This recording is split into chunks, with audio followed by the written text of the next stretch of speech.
আমাৰ ভৱিষ্যত আমি নিজে অংকন কৰিম। আমাৰ ভৱিষ্যত টকা পইচাই অংকন নকৰে, আমাৰ ভৱিষ্যত আমি নিজে অংকন কৰিম। তেনে একচাম সাহসী আৰু শক্তিশালী যুৱকে আজি অসম পুলিচত নিযুক্তিৰ বাবে প্ৰযত্ন কৰি আছে। অহা অক্টোবৰ মাহত অসম পুলিচৰ নিযুক্তিৰ প্ৰক্ৰিয়া আৰম্ভ হ'ব আৰু 10 মে তাৰিখে আমি এই নতুন নিযুক্তিৰ প্ৰক্ৰিয়া আমি সমাপন কৰিম।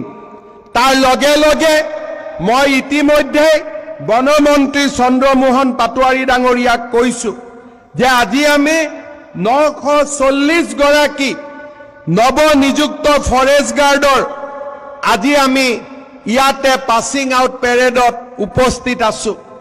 অহা ফেব্ৰুৱাৰী মাহৰ ভিতৰত আৰু